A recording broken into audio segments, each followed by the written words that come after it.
Hello दोस्तों, welcome back to my YouTube channel life Desh Videsh. I hope आप लोग अच्छे होंगे। तो दोस्तों आज मैं बात करने वाला हूँ आईएलआर की। आईएलआर जिसे यहाँ पे सेटलमेंट भी बोलते हैं यूके में। यहाँ की जो यूके गवर्नमेंट है वो सेटलमेंट वीज़ा को आईएलआर को 5 साल से 10 साल करने जा रही है। इस पर इन लोगों ने last year end of last year में पार्लियामेंट में प्रपोज़ल लाए थे और जिसके लिए अभी कल ही जो पब्लिक कंसल्टेशन है वो कल ही पूरी हुई है। कल उसका फाइनल डे था। तो चलिए उस पर बात करते हैं और उसमें जो मिथ्स हैं और उसमें जो कुछ रूमर्स हैं उस पर मैं बात करूँगा।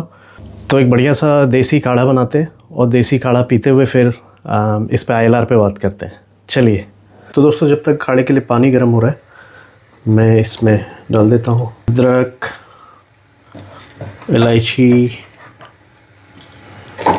थोड़ी सी अजवाइन, थोड़ा सा मेथी दाना। इसको कूट लेते हैं, इसको इसमें डाल देते हैं। थोड़ी सी आ गई काली मिर्च। मुझे काढ़ा मीठा पीना पसंद है इसलिए मैं इसमें डालूँगा 1 स्पून ब्राउन शुगर। तो दोस्तों मेरा काढ़ा हो गया रेडी और काढ़े का मज़ा लेते हैं और चलिए फिर बात करते हैं। तो दोस्तों मैं बात कर रहा था आईएलआर की। आईएलआर क्या है कि इंडेफिनिट लीव टू रिमेन। मतलब क्या होता है कि ना, जब भी कोई काम के लिए यहाँ पे आता है, जॉब करने के लिए आते हैं लोग, तो वो स्किल्ड वर्कर वीज़ा पे आते हैं। कोई भी वर्क परमिट पे जब आता है तो उस वर्क परमिट पे जब 5 साल तक रह लेते हैं तो वो एलिजिबल हो जाते हैं आईएलआर के लिए, इंडेफिनिट लीव टू रिमेन के लिए।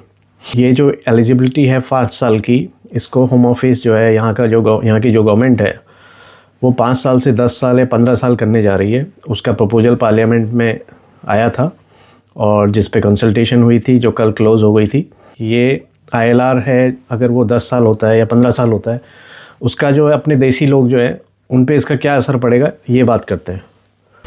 तो दोस्तों यहाँ पे जो भी काम करने के लिए आते हैं लॉन्ग टर्म के लिए, जो यहाँ पे सेटल होना चाहते हैं, देखिए क्या होता है ना कि जैसे पहले तो लोग शॉर्ट टर्म के लिए आते हैं, शॉर्ट टर्म के लिए आते हैं, किसी शॉर्टेज ऑक्यूपेशन में आते हैं, यहाँ काम करते हैं, उनके पास स्किल होती है तो यहाँ पे वीज़ा दिया जाता है उनको उस स्किल के अकॉर्डिंग काम करने के लिए। तो क्या होता है, जब कोई बंदा यहाँ पे, कोई फैमिली यहाँ पे 2 साल 3 साल 4 साल 5 साल रह लेती है तो उनको यहाँ का वर्क कल्चर या यहाँ की जो कंडीशंस हैं उन कंडीशंस में एडजस्ट हो जाते हैं। तो फिर वो अपना मन बनाते हैं कि वो इस कंट्री में ही रहें आगे भी, क्योंकि वर्क कंडीशन अच्छी है, ग्रोथ अच्छी हो रही होती है, सब कुछ अच्छा हो रहा है। तो सभी का मन करता है, मतलब मोस्ट ऑफ द फैमिलीज़ जो होती हैं या फिर जो सिंगल भी अगर कोई होता है वर्क परमिट पे, तो सबका ये मन होता है कि वो यहाँ पे रुकें, आगे भी यहाँ पे सेटल हो जाए। मतलब यहाँ पे सेटल होने का मतलब ये है कि लॉन्ग टर्म में यहाँ पे उनको काम करने के लिए मिल जाए। तो अब होता क्या है कि अगर वो 5 साल से आगे फिर अपना वीज़ा लेंगे तो बार बार उनको वीज़ा रिन्यू कराना होगा, फिर से एक स्पॉन्सरशिप चाहिए होगी। तो लोग सोचते हैं कि चलिए जो आईएलआर वाला रूट है उस पर चले जाते हैं, इंडेफिनिट लीव टू रिमेन ले लेते हैं, तो फ्लेक्सिबिलिटी रहेगी, फिर अपना काम मतलब वो कहीं पे भी जहाँ उनकी मर्ज़ी होगी वहाँ पे वो काम कर पाएंगे। ये सभी के साथ होता है। जो मोस्टली इमिग्रेंट्स जो आते हैं वो यही सोच के आते हैं। इसमें क्या था, जो अभी तक का यहाँ की गवर्नमेंट का अभी तक का जो आईएलआर देने का रूट है वो 5 साल का है। किसी वीज़ा पे अगर आपने लॉफुली काम किया है, जैसे वर्क परमिट पे आपने काम किया 5 साल, तो आपको 5 साल के बाद आईएलआर दे दिया जाएगा। ठीक है, ये अभी तक ये चल रहा है।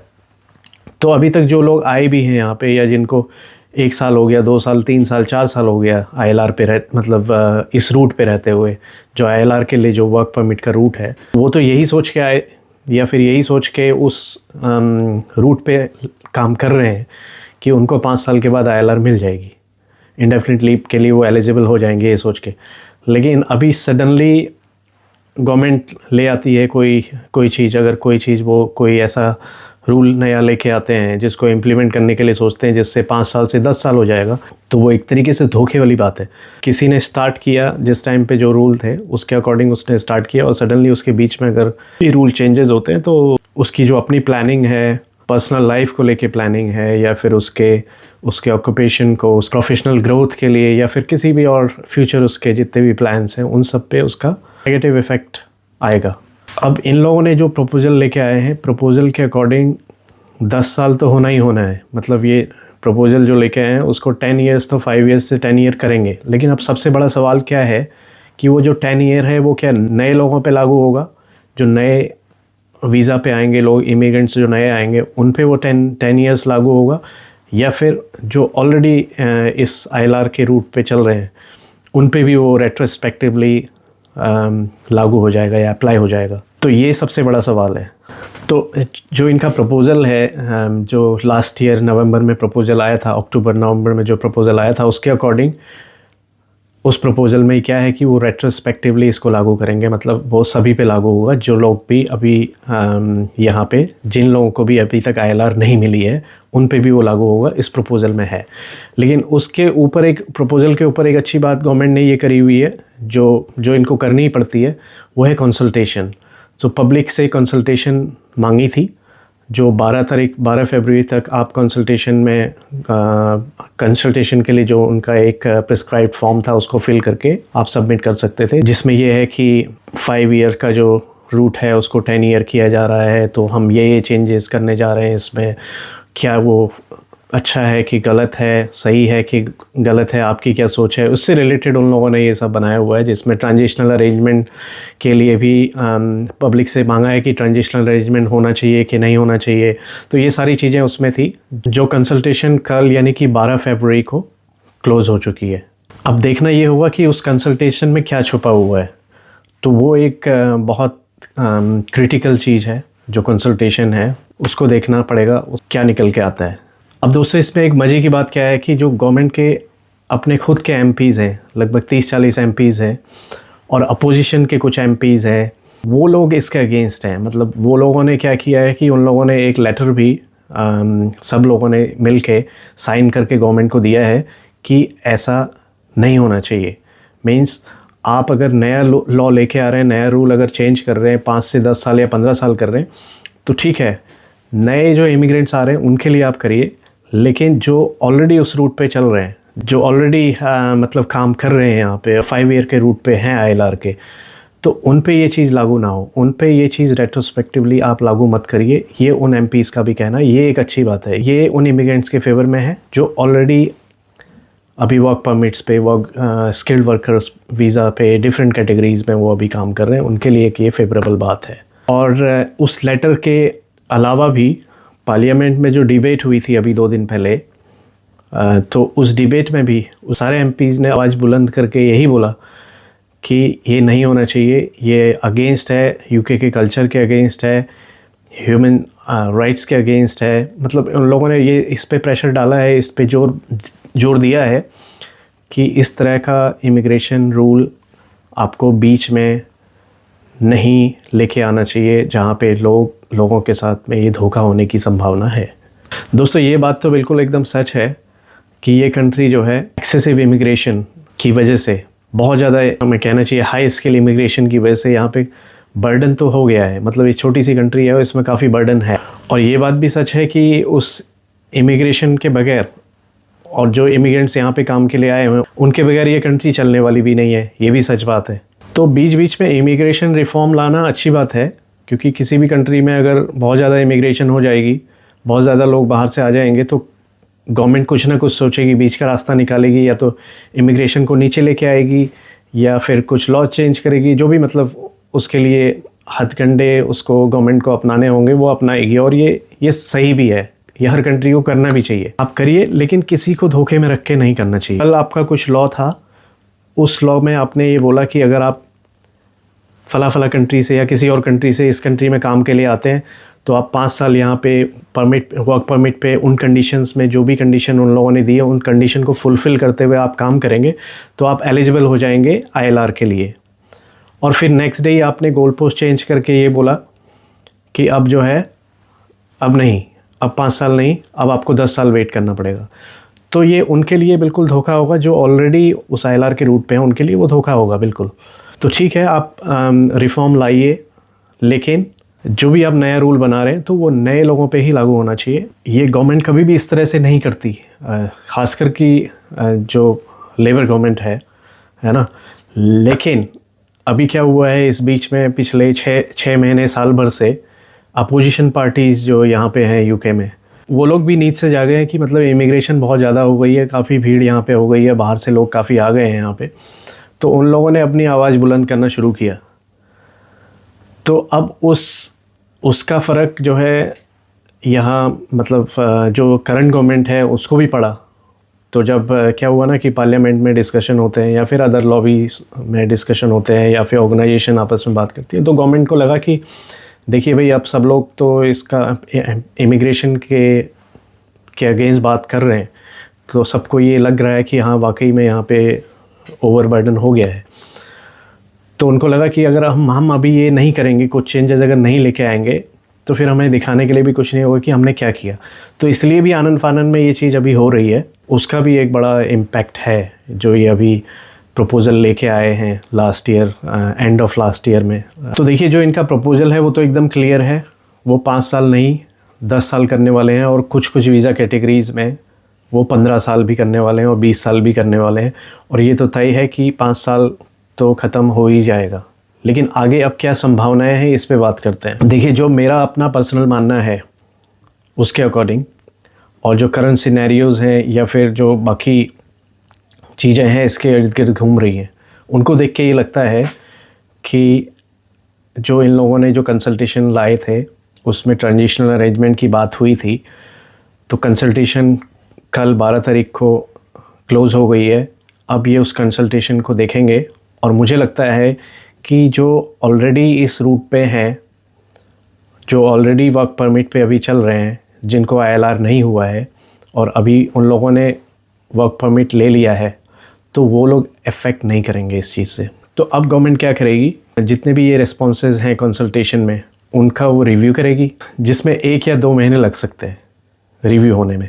और फिर इसके ऊपर भी जितने भी अदर लीगल रिस्पॉन्सेज होंगे, अब इसमें जिसने भी और भी लोग होंगे ना, अब इसमें क्या है कि इस on top of that consultation कई सारे लीगल रिस्पॉन्सेज होंगे, कई सारी ऑर्गेनाइजेशन हैं उनके रिस्पॉन्सेज होंगे, ठीक है, वो लोगों ने भी अपनी बात रखी होगी। और फिर ये MPs हैं, जो सारे MPs ने एक ग्रुप बना के जो गवर्नमेंट को लिख रहे हैं, ये सारे रिस्पॉन्सेज भी गवर्नमेंट को कंसीडर करने ही पड़ेंगे। तो इनसे आगे वो ऐसा नहीं कर सकती कि नहीं भाई, हम किसी को नहीं सुन रहे हैं और अभी हम इसको जो है नया रूल पब्लिश करने जा रहे हैं, ये नहीं हो सकता। तो इन सब चीज़ों को रिव्यू करने के बाद गवर्नमेंट ये डिसीजन लेगी कि जो वो प्रपोज़ल लेके आए थे लास्ट ईयर एंड में, उस प्रपोज़ल में कुछ चेंजेस करने हैं कि नहीं करने हैं। और मेरा जो मानना है, ये जितने भी रिस्पॉन्सेज होंगे कंसल्टेशन से या अदर जो एस्पेक्ट्स हैं, उन सब के रिस्पॉन्सेज से गवर्नमेंट डेफिनेटली उसका प्रपोज़ल है उसमें चेंजेस करेंगे। ये मेरा अपना पर्सनल मानना है। फिर ऑन टॉप ऑफ दैट, ये जब हो जाएगा क्लियर कि जो उनका प्रपोज़ल है, प्रपोज़ल में चेंजेस लाने हैं कि नहीं लाने हैं, ये अगर क्लियर हो जाएगा, उसके बाद फिर 1-2 महीने लगेंगे, जितने जो भी ये ड्राफ्ट लेके आएंगे, जो भी रूल चेंजेस होंगे उसके लिए ड्राफ्ट को प्रिपेयर करने में टाइम लगता है, 1-2 महीने का टाइम उसमें भी लगेगा। क्योंकि कई लोग ऐसे भी कह रहे हैं ना, र्यूमर्स बहुत सारे हैं आजकल यहाँ पे फैले हुए। लोग कहते हैं कि 12 तारीख को डिसीजन आने वाला है, 12 तारीख से 13 तारीख से रूल चेंज हो जाएंगे, और 13 तारीख के बाद से आप फिर वो 10 ईयर और 15 ईयर 20 ईयर के रूट में शामिल हो जाएंगे। ऐसा कुछ भी नहीं है, ऐसा नहीं होता है। तो अभी भी लगभग 4 से 5 या 6 महीने भी लग सकते हैं अगर उसमें पॉलिटिकल डिबेट हुई, ठीक है, लीगल चैलेंजेस आए, कई सारी ऑर्गेनाइजेशन हैं, उन लोगों ने एक चैलेंज किया या उन लोगों ने क्वेश्चन किया गवर्नमेंट को, तो ये सारी चीज़ों को गवर्नमेंट को बार बार रिव्यू भी करना पड़ेगा और सबकी सुननी भी पड़ेगी। और जब रिव्यू करेंगे, ये सब सारा प्रोसेस में लगभग 5-6 महीना और लगेगा इसमें फाइनलाइज होने में। कई बार क्या होता है ना, मैंने जो इसको पढ़ा था वो ये था कि कई बार जो इमिग्रेशन वाले लॉज होते हैं या फिर इमिग्रेशन वाली जो नई रूलिंग होती है या फिर इमिग्रेशन के लिए जो कोई भी रिफॉर्म होता है, वो कई बार तो एकदम से बहुत अर्जेंटली बहुत सारी चीज़ें होती हैं जिनको अर्जेंटली लागू करना पड़ता है, अर्जेंटली अप्लाई करना पड़ता है। लेकिन इमिग्रेशन वाले मामले कई सारे ऐसे भी होते हैं जिनमें कम से कम 6 महीने साल भर तक का टाइम लग जाता है नए रिफॉर्म्स लाने में, उसको नया रूल बनाने में, उसको ड्राफ्ट करने में या फिर उसको फाइनलाइज़ करने में। इसमें भी अगर देखा जाए तो हो सकता है ये फाइनलाइज़ होते 26 के एंड तक भी जाए, है ना, यू नेवर नो।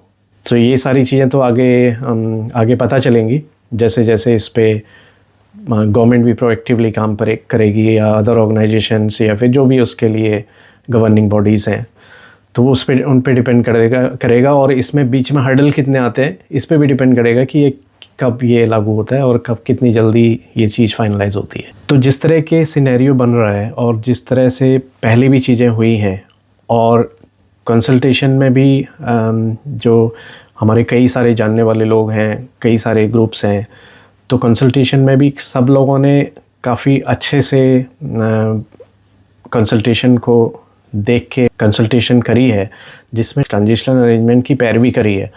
तो उसके मुताबिक यही लगता है कि ट्रांजिशनल अरेंजमेंट गवर्नमेंट देगी और जो लोग ILR रूट पे अभी हैं तो वो लोग इस चीज़ से प्रोटेक्टेड रहेंगे, वो लोग इस चीज़ से प्रोटेक्ट होंगे ट्रांजिशनल अरेंजमेंट से, ये मुझे लगता है। एक और हमारे पास इमिग्रेंट्स हैं, इनसे पता करते हैं कि इनको क्या लगता है कि ILR जो 5 साल का रूट है वो 10 साल होने वाला है, 15 साल होने वाला है, या फिर ट्रांजिशनल अरेंजमेंट्स में इनको भी फ़ायदा होगा। हेलो, कैसे हैं आप लोग? इसके बारे में क्या कह सकते हैं हम? कुछ भी नहीं। नहीं, दूसरी उन लोगों के विचारों को हम कैसे कह सकते हैं? कुछ हो भी सकता है, नहीं भी हो सकता है, कुछ नहीं कह सकते ना यहाँ की कंट्री के। लेकिन एक चीज़ ये सही है कि ये लोग रूल रेगुलेशन के थ्रू ही जाते हैं, जैसे वो होता है ना, जैसे बुरा नहीं करते किसी का। हाँ, मतलब अगर करेंगे तो फिर वो कुछ ना कुछ, जैसे उस बार किया था ना इन्होंने, क्या? जब 2 साल का इन्होंने पोस्ट स्टडी वीज़ा दिया था जिस टाइम पे, उस टाइम पे कुछ बच्चे ऐसे थे जो कुछ था, मार्च का महीना था, अप्रैल का कुछ था ना। चलो, तुम्हारे कहने का मतलब ये है कि कुछ ना कुछ रास्ता निकालेंगे, यही तो मैं पूछ रहा हूँ ना। तो तुम्हारे कहने का मतलब है कि ठीक होगा जो भी होगा। एक तरीके से लग रहा है कि ठीक होगा, फिर एक तरीके से लग रहा है क्या पता नहीं भी हो सकता है।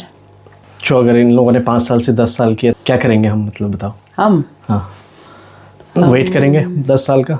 अब वो 10 साल किस तरीके से लेते हैं? कोई बोल रहा था कि जब तुमने एंटर किया है, वो तो फिर एक नया प्रपोजल लेके आएंगे तब उस पर डिस्कस होगा। ये मेरे ख्याल से इसमें कुछ ऐसा नहीं है इस प्रपोजल में, तो अभी तो जो चल रहा है वैसे ही चलने देते हैं।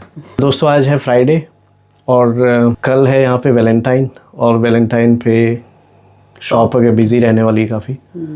दूध से मलाई निकालने की तैयारी चल रही है। मलाई से क्या बनेगा, घी, या मलाई खाई जाएगी रोटी के साथ भी? मैं नहीं खाती, तुम खाओगे? तुम भी तो खाती हो मलाई रोटी के साथ। अब नहीं खाती हूँ। तो बचपन में खाते थे, अब बचपन है क्या? बचपन हमेशा ज़िंदा रखना चाहिए अंदर, और किसी चीज़ के लिए नहीं तो कम से कम मलाई खाने के लिए। तो दोस्तों, अभी कुछ भी क्लियर नहीं है, और कोई भी चेंजेस होंगे तो वो सडनली ऐसे नहीं होंगे कि 1 वीक में, 2 वीक में, या फिर कल ही चेंज हो गया सब कुछ। तो टाइम दिया जाएगा उसके लिए भी, और गवर्नमेंट को टाइम देना ही पड़ेगा, और ये करते भी हैं ऐसा। पहले भी ऐसा हुआ है कई बार। उसके लिए एक विंडो होती है, तो वो विंडो रखी जाती है और यहाँ पे भी रखी जाएगी, ये पूरी उम्मीद है। और बाकी आप इस पे पैनिक मत होइए, कोई भी इस पे पैनिक ना हो और घबराएं ना, और जो भी अपडेट्स हैं, अपडेट्स पे नज़र बना के रखें। और अगर आपको ये व्लॉग हेल्पफुल लगा तो बाकी अपने जानने वाले लोगों को भी जो इस ILR रूट पे चल रहे हैं, या फिर वो यहाँ पे आने वाले हैं इस कंट्री में, या फिर जिनकी क्यूरोसिटी है जानने की कि यहाँ पे सेटलमेंट कैसे होता है UK में, तो उनको भी आप प्लीज़ शेयर कीजिए। और अगर आप लोगों ने मेरे चैनल को सब्सक्राइब नहीं किया हुआ है तो प्लीज़ चैनल को सब्सक्राइब भी कर लीजिए। तो चलिए, मिलते हैं फिर कल एक नए व्लॉग में, और तब तक के लिए आप अपना ख्याल रखिए। Bye bye, take care, thank you for watching.